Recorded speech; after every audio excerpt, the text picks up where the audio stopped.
Weight gain is the result of hormonal imbalance in the body. It is not about the calories, as you probably believe. If it is a hormonal problem, then which hormone causes us to gain weight? The answer is insulin.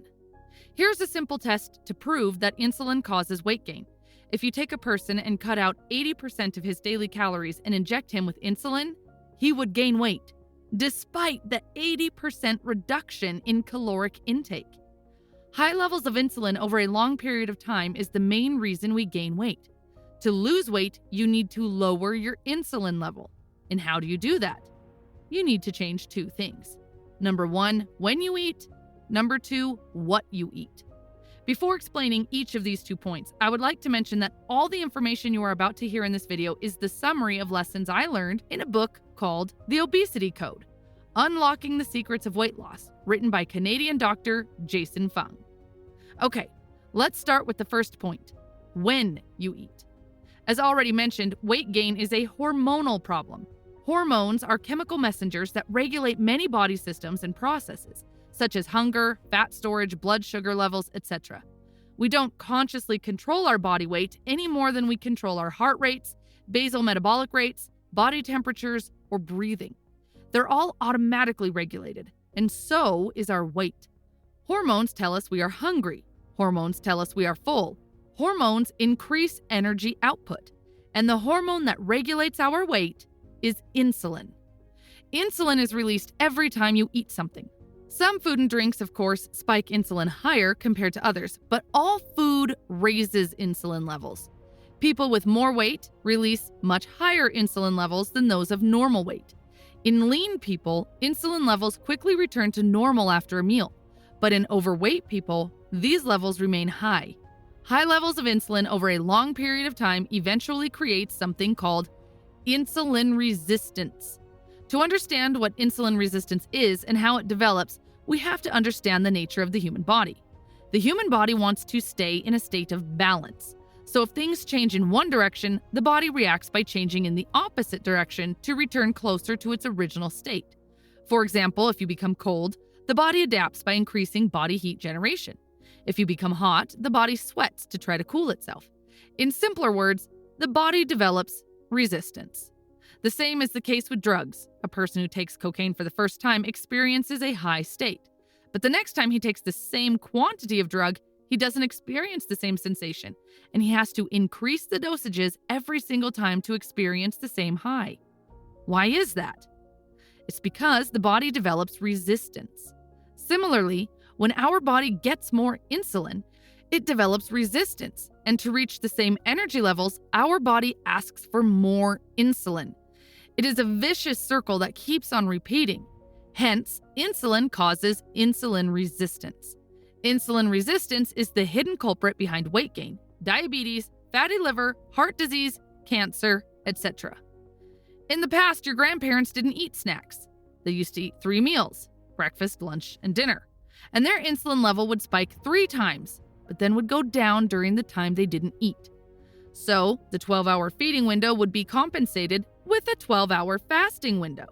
However, today we have something called snacks. We eat in the car, we eat in front of the TV, and we eat when we wait in line. Our insulin level now looks something like this. Not only insulin is spiked too many times during the day, plus those snacks are highly processed, which means the height of the spike is higher as well. So both the intensity and the interval of insulin spike has increased, which has created an ideal environment for developing insulin resistance. Okay, now that we understand how insulin works and how insulin resistance is developed, let's talk about the solution.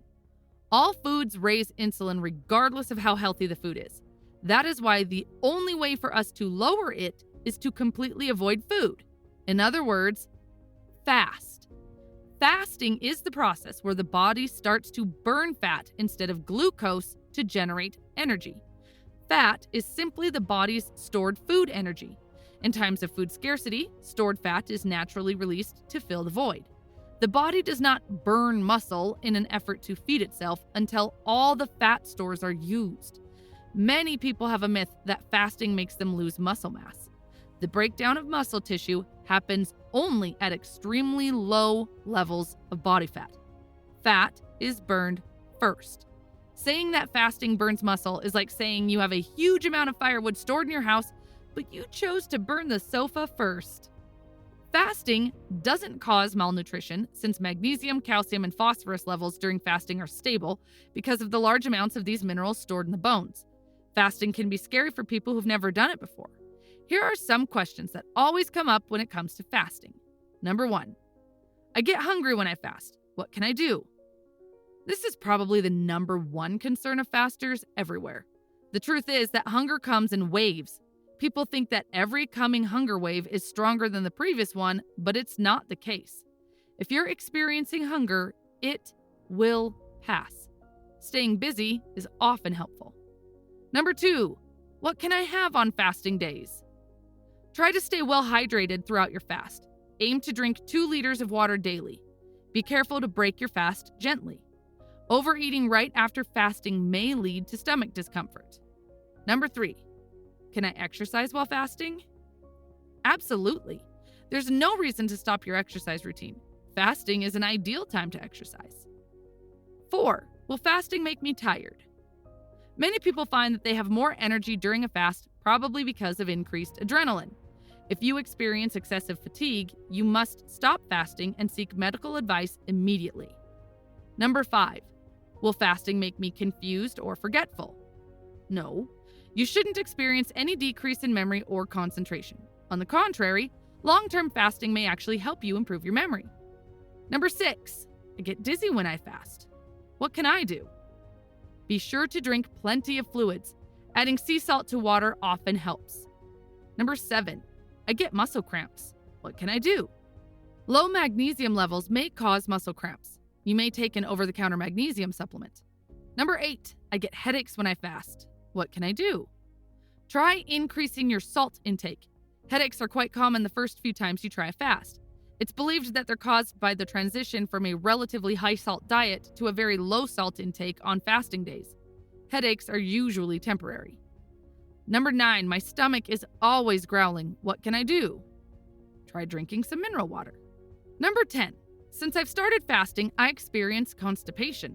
What can I do? Increasing your intake of fiber, fruits, and vegetables during non-fasting period may help. Number 11, I get heartburn. What can I do? Avoid taking large meals. Avoid lying down immediately after a meal and try to stay in an upright position for at least half an hour after a meal. Now, let's talk about the second point, what you eat. Here are 5 steps to make sure what you are eating is helping you in your weight loss journey. Step number 1, reduce the consumption of added sugars. The simple rule is this: if a food is packaged, it contains added sugar. For example, ketchup has more sugar than cola per 100 grams.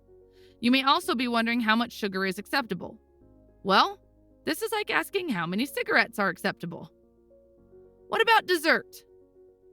They are sure to be eliminated from your diet. Here is how you can have a satisfying end to a meal: fresh seasonal fruits, dark chocolate with more than 70% cacao, and nuts. This doesn't mean that you can't indulge in sugar ever. Food has always played a major role in celebrations, birthdays, weddings, etc. The point to remember here is occasional. Dessert is not to be taken every day, and whenever you are consuming desserts, always be mindful of the quantity. What about snacks? What to eat at snack time? Nothing. Don't eat snacks. Simplify your life. How about breakfast? Make breakfast optional. Breakfast is, without question, the most controversial meal of the day. The greatest problem is that, like snacks, breakfast foods often contain vast quantities of highly processed carbohydrates and sugar. Don't eat sugared breakfast cereal. While rolled oats and dried fruit and granola bars attempt to disguise themselves as healthy, they are often heavily sugared. The point is, if you're not hungry, don't eat anything at all. It's perfectly okay to skip breakfast. Beverages. Only consume no sugar added drinks. The best drink is plain or sparkling water. Tea or coffee is great as well. How about alcohol? Moderate consumption of red wine does not raise insulin and therefore may be enjoyed. Up to 2 glasses are fine. Step 2, reduce consumption of refined grains. Refined grains such as white flour increases insulin more than any other food. White flour must be eliminated from your diet because all its nutrients get destroyed while processing, and later artificial nutrients are added to do its marketing. Step 3. Moderate your protein consumption. Moderate the amount of protein in your diet to fall within 20 to 30% of your total calories. Meal replacement shakes, bars, or protein powders are highly processed, fake foods. These products don't produce lasting weight loss, and they're designed to keep you coming back for more. Step 4. Increase consumption of natural fats. In choosing fats, aim for a higher proportion of natural fats. Natural, unprocessed fats include olive oil, butter, coconut oil, and beef fat. Nuts have high fat content and significant health benefits, walnuts in particular. Step 5. Increase your consumption of protective factors. Fiber can reduce the insulin-stimulating effect of carbohydrates, making it one of the main protective factors against weight gain. Fruits, berries, vegetables, whole grains, chia seeds, beans, popcorn, nuts, oatmeal, and pumpkin seeds are good sources of fiber. Thanks for watching, and I hope it was a useful video.